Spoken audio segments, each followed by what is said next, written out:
Beberapa orang tidak akan berhenti untuk mendapatkan sebidang properti, tetapi tidak semua orang dapat terpengaruh oleh uang atau terpengaruh persediaan coklat seumur hidup. Hari ini kita akan melihat orang-orang yang berdiri teguh dan menolak untuk menyetujui dari wanita yang mengatakan tidak untuk truf kepada wanita yang menginspirasi Pixar. Tapi sebelum kita melanjutkan videonya lebih jauh, seperti biasa masuk intro dulu.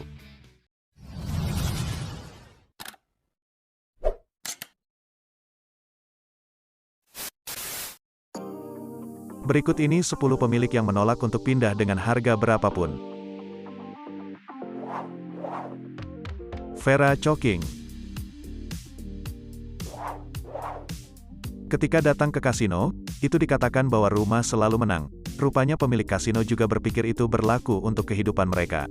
Tapi kejutan-kejutan yang sama sekali tidak benar terlihat, tidak lebih dari jumlah pemilik kasino yang masuk ke masalah keuangan. Pada tahun 1961 Vera Choking dan suaminya membeli rumah di Baru Jersey seharga $20.000.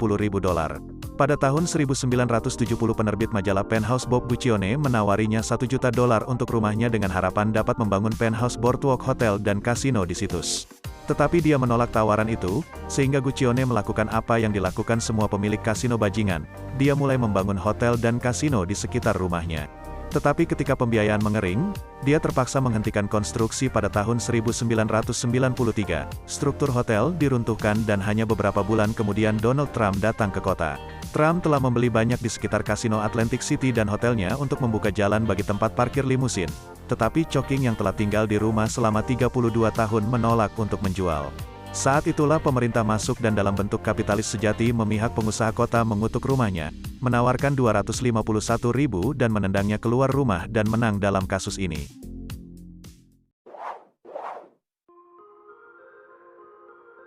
Topik Miss B.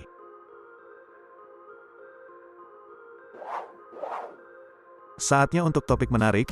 Foto ini diambil sekitar 10 tahun yang lalu di Shanghai. Penghuninya adalah seorang nelayan yang tinggal di sana dengan keluarganya. Tetapi ketika pemerintah memutuskan mereka ingin membangun tempat parkir di lokasi, dia menolak untuk menjualnya. Bahkan ketika area di sekitarnya diubah, tim insinyur dan arsitek mencoba meyakinkan pemiliknya untuk keluar selama bertahun-tahun. Tetapi dia tidak bisa dan 1 dekade kemudian pria itu akhirnya meninggal dan memberi pejabat kesempatan untuk merobohkan rumah dan menggantinya dengan tempat parkir impian mereka. Menurut kalian, apa kalian akan sama dengan pemilik rumah atau setuju jika tempat tinggal mereka dia jadikan tempat parkir? Seperti biasa berikan komentar di bawah dengan hashtag topik Miss B. Edith Machefield. Kalian mungkin belum pernah mendengar tentang Edith Machefield, tetapi kalian pernah mendengar tentang film yang dia ilhami. Ya, ini adalah wanita yang menginspirasi. Bagian dari film Pixar Up, maksud kami yakin dia tidak pernah terbang ke surga tapi kami yakin dia akan suka. Pada tahun 2006 Edith menerima tawaran $1 juta untuk menjual rumah pertaniannya yang berusia 108 tahun dan dia mengatakan tidak.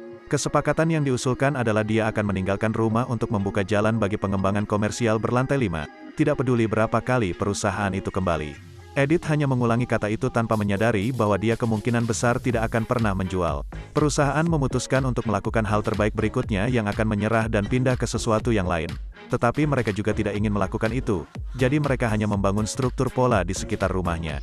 Di sini tepat selama pertempuran, Edith menjadi pahlawan lokal, satu-satunya wanita yang berdiri untuk bisnis besar. Pada tahun 2008 Edith meninggal pada usia 86 di rumah yang sama. Dia tinggal di sepanjang hidupnya dan sekarang kalian tahu siapa yang dikelilingi oleh struktur 5 lantai. Rumah jembatan. Tampaknya kata tidak ada untuk orang yang ingin membangun sesuatu di Cina. Namun bukan hanya pengusaha dan bahkan mereka adalah pemerintah dan jika pemerintah Cina ingin membangun jembatan mereka akan membangun jembatan. Itulah yang terjadi di sini di Guangzhou. Pemerintah Cina mulai membeli rumah di daerah itu untuk membangun jembatan, tetapi tidak sesederhana itu. Seorang wanita menolak untuk menjual dan dia menolak untuk menjual dan dia menolak untuk menjual lagi. Tidak peduli berapa kali pemerintah kembali dan seberapa bagus tawaran mereka, mungkin wanita itu tidak tertarik untuk menjual. Sehingga pemerintah memutuskan untuk melanjutkan rencana pembangunan saja.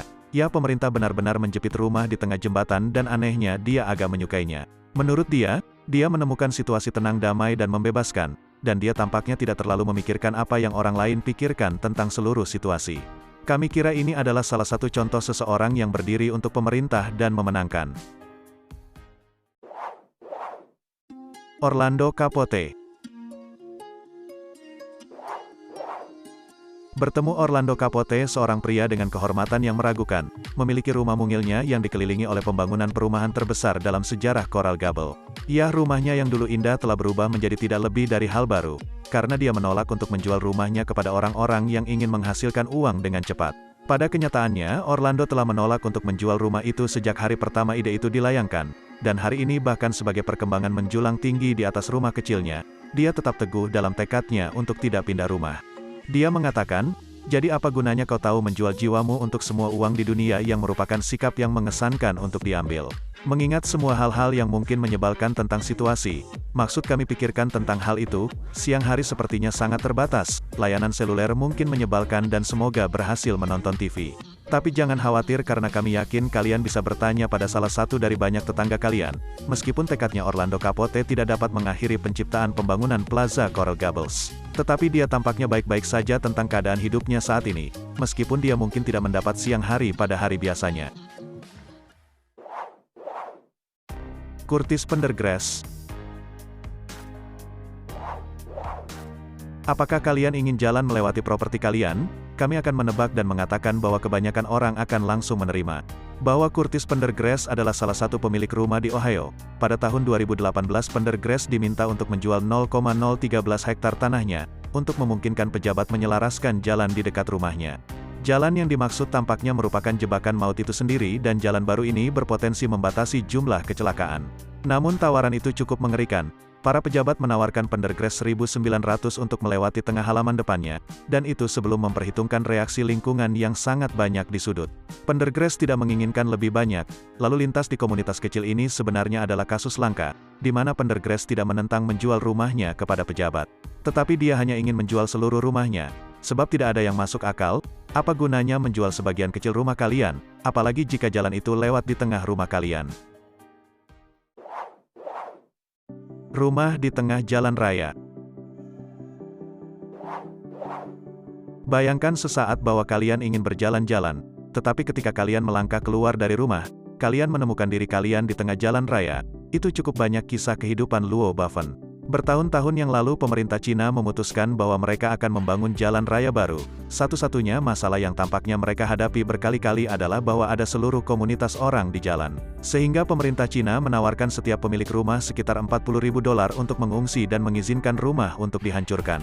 Tetapi Luo Bafen dan istrinya mengatakan tidak kepada mereka, bahwa pembayaran tidak cukup untuk membayar untuk rumah baru, sehingga mereka berdiri tegak dan menolak untuk pergi kemanapun. Tidak peduli berapa banyak pemerintah Cina mendesak mereka, sayangnya bagi mereka pemerintah Cina telah berniat hanya bergerak dan hanya membuka jalan baru di sekitar rumah. Jadi sekarang rumah Balgan pada dasarnya adalah pusat dari bundaran darurat, mungkin strategi untuk memaksa mereka keluar.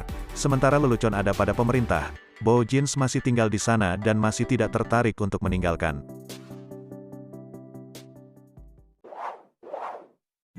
Jembatan Cincin. Jika kalian mengharapkan menjadi sekelompok jutawan dan mengambil keuntungan dari anak laki-laki kecil, itu sangat salah. Di sini kami memiliki contoh lain dari pemerintah Cina. Sudah dikatakan tidak, tetapi kemudian masih tetap melakukannya. Seperti otoritas Cina di Guangzhou, yang sedang mendekati penghuni apartemen untuk mengevakuasi rumah mereka, sehingga mereka dapat membangun jalan. Namun mereka tetap bersikeras dan sangat jelas mengatakan tidak, tetapi karena kami telah mengetahui bahwa pemerintah Cina tidak terlalu menyukai kata itu, sehingga mereka tampaknya mengabaikannya.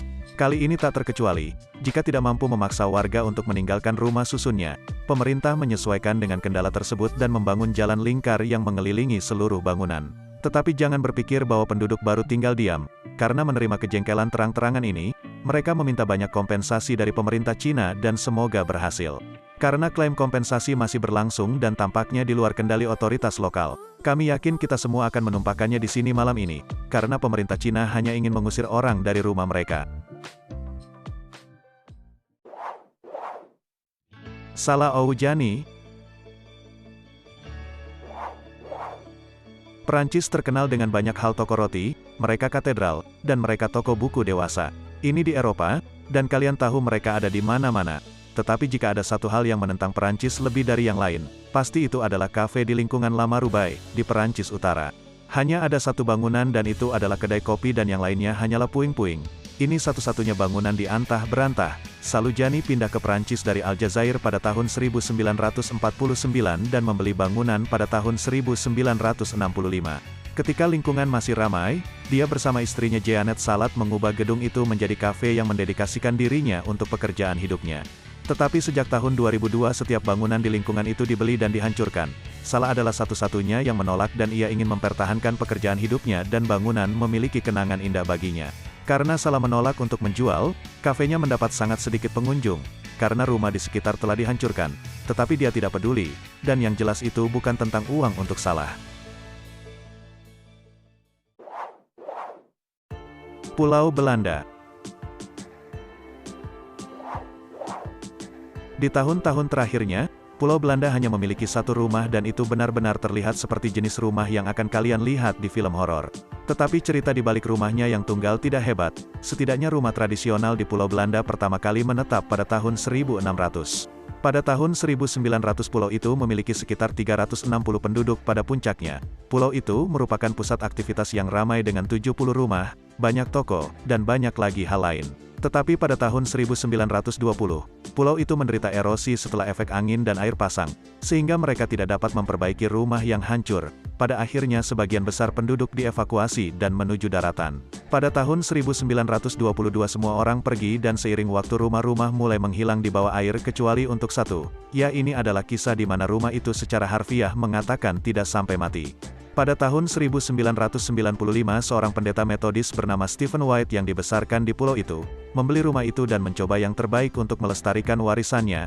Dia menghabiskan hampir $150.000 untuk selamatkan pulau. Tetapi pada tahun 2010 rumah itu akhirnya runtuh. Tahun berikutnya air telah muncul untuk sepenuhnya menyembunyikan Pulau Belanda, jadi kalian pasti tidak dapat mengatakan tidak pada alam.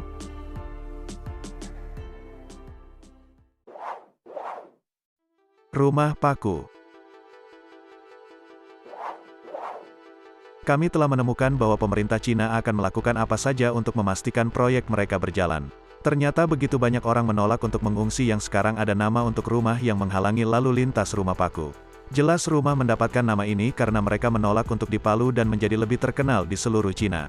Rumah di Shanghai ini adalah salah satu rumah paku paling terkenal. Ketika pemerintah Cina datang ke pemilik rumah pada tahun 2003 keluarga menolak untuk pindah.